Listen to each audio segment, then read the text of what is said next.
5 चुड़ैलों वाला पति और खानदानी हवेली। एक खानदानी हवेली में ठाकुर भानु प्रताप रहते थे।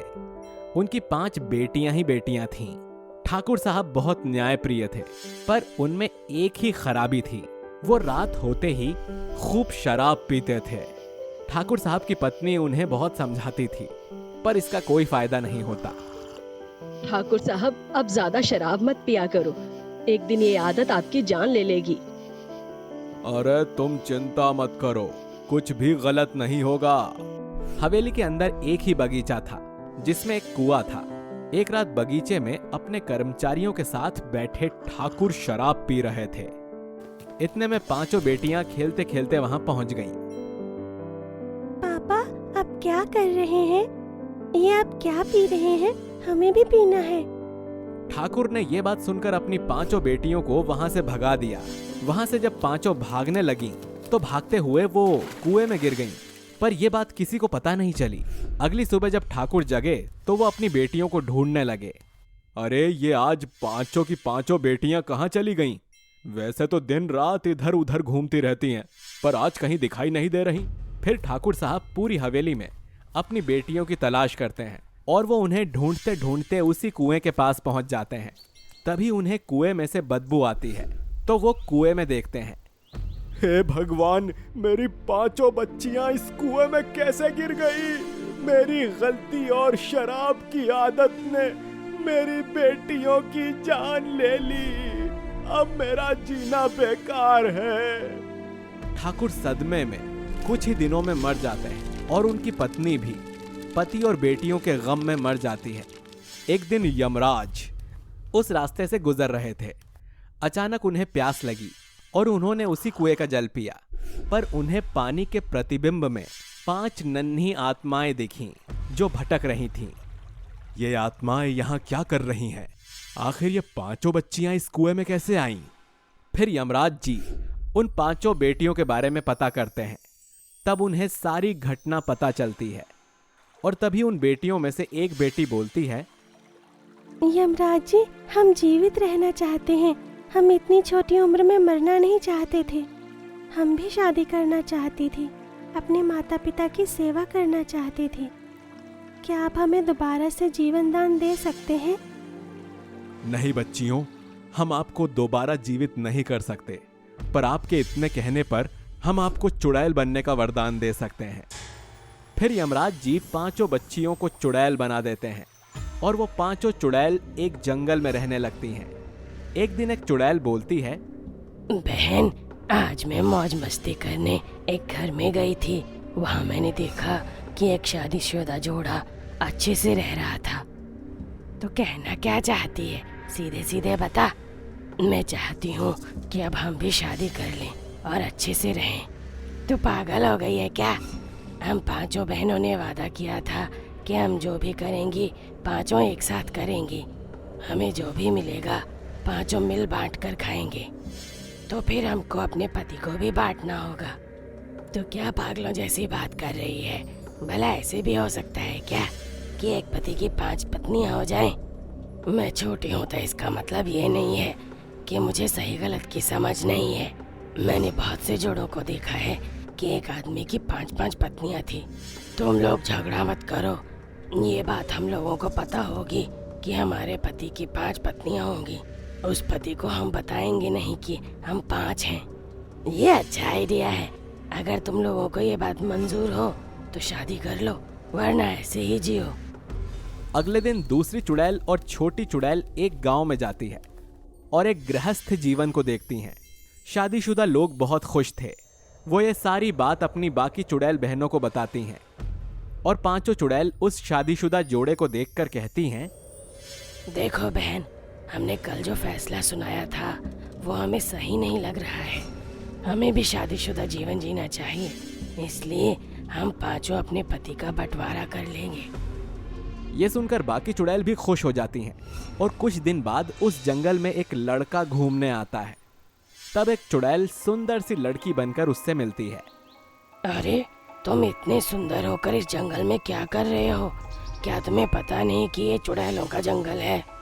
मुझे पता है ये जंगल चुड़ैलों का है, लेकिन मेरी बचपन से ख्वाहिश थी कि मैं किसी चुड़ैल से मिलूं, उससे बातें करूं। अच्छा, तुम्हारा सपना तो बाकी लोगों से अलग है। क्या तुम उसके साथ घर जाना चाहोगे? हाँ, मुझे कोई प्रॉब्लम नहीं है अगर वो मेरे साथ अच्छे से रहे। लेकिन तुम बताओ, तुम इतनी सुंदर होकर इस जंगल में क्या कर रही हो? मैं एक चुड़ैल हूँ, तुमसे मिलने आई हूँ क्योंकि मैंने सुना कि जंगल में एक लड़का आया है। मैंने तो सुना था चुड़ैल बड़ी डरावनी होती है, लेकिन तुम तो बहुत सुंदर हो। तुम्हें देखकर लगता ही नहीं कि तुम चुड़ैल हो। तुम किसी भी तरह से चुड़ैल नहीं लगती हो। तो क्या तुम मुझसे शादी करना चाहोगे? हाँ, क्यों नहीं। इतनी सुंदर लड़की से भला कौन शादी करना नहीं चाहेगा। छोटी चुड़ैल और लड़का दोनों शादी करके रहने लगते हैं। पहले दिन छोटी चुड़ैल सुंदर लड़की का रूप बनाकर ही उसके पास आती है। मैं कितना खुशकिस्मत हूँ कि मैंने जो चाहा वो पा लिया। मेरी बचपन से ख्वाहिश थी कि मैं किसी चुड़ैल से शादी करूं, और देखो आज मेरी वो इच्छा पूरी हो गई। तो क्या तुम मेरे चुड़ैल रूप से नहीं डरोगे? नहीं, मैंने तुम्हें अपनी मर्जी से अपनाया है, तो मैं तुम्हारे चुड़ैल रूप से नहीं डरूंगा। लेकिन बस एक कमी है। क्या कमी बताओ? मैं बहुत गरीब हूँ। तुम चिंता ना करो, मैं तुम्हें बहुत अमीर बना दूंगी।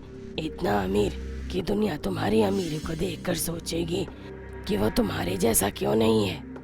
फिर छोटी चुड़ैल अपने पति के साथ रहने लगती है और वो 1 हफ्ते तक उसके साथ रहती है और उसे बहुत धन दौलत देती है। दूसरी चुड़ैल फिर वही रूप बदल कर आती है और उसके साथ रहने लगती है और उस लड़के से दोबारा शादी करने को कहती है। सुनिए जी, हम दोबारा शादी कर सकते हैं क्या? दोबारा शादी? पर क्यों? क्या आप मेरे लिए दोबारा शादी नहीं कर सकते? क्या आप मुझसे प्यार नहीं करते? फिर वो लोग शादी कर लेते हैं और उसका पति बोलता है, तुमने मुझे कहा था कि तुम मुझे दौलत दे दोगी, लेकिन तुमने तो आज तक मुझे ऐसा कुछ भी नहीं दिया। तुमने मुझे कब कहा ऐसा? मैं तो अभी अभी तुम्हारे पास आई हूँ। क्या मतलब, अभी अभी पास आई हो? अच्छा, मैंने कहा होगा, मुझे याद नहीं। तुम चिंता मत करो, बताओ तुम्हें क्या चाहिए? मुझे एक अच्छा सा घर चाहिए। ठीक है, मैं तुम्हारे लिए एक अच्छा सा घर देती हूँ। दूसरी चुड़ैल अपनी शक्ति से एक बहुत आलीशान घर बनाती है। ये तुम्हारा घर है। पति दूसरी चुड़ैल के साथ घर में चला जाता है। दूसरी चुड़ैल कहती है, सुनिए जी, वैसे तुम्हें खाने में क्या पसंद है? जो भी तुम्हें पसंद हो। मुझे तो आदमी पसंद है, क्या तुम आदमी खाओगे? नहीं नहीं, कैसी बातें कर रही हो? मैं मजाक कर रही थी। मुझे पता है तुम्हें क्या पसंद है, मैं बना कर लाती हूँ।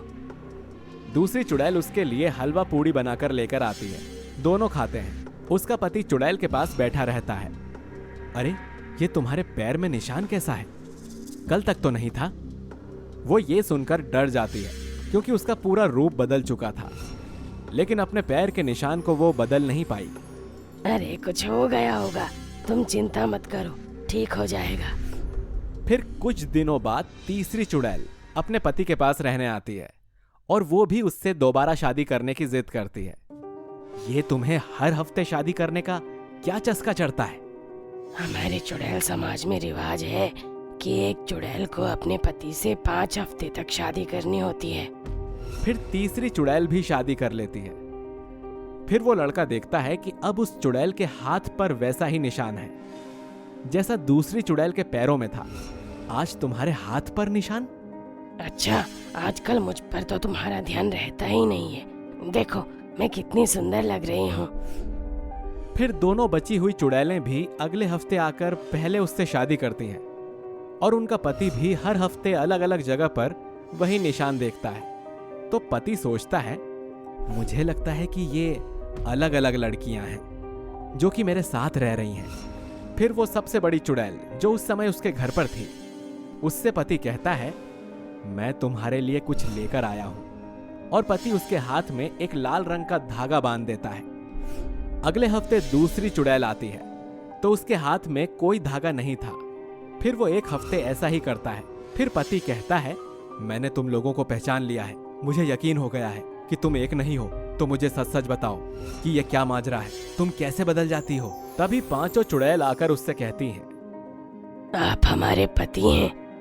हम आपसे झूठ नहीं बोलना चाहते। हम 5 चुड़ैल बहनें हैं और हमने चाहा था कि हमारा पति एक हो, इसलिए हम एक हफ्ता तुम्हारे साथ गुजारती हैं और अगले हफ्ते दूसरी आ जाती है। तुम कितनी पागल हो। अगर तुम 5 हो और अगर मुझे 5 पत्नियां मिल रही हैं तो मुझे क्या प्रॉब्लम होगी। फिर 5 चुड़ैलें ये बात सुनकर खुश हो जाती हैं और अपने असली रूप में अपने पति के साथ खुशी खुशी रहती हैं और उनके पति के पास कभी किसी चीज की कोई कमी नहीं हुई।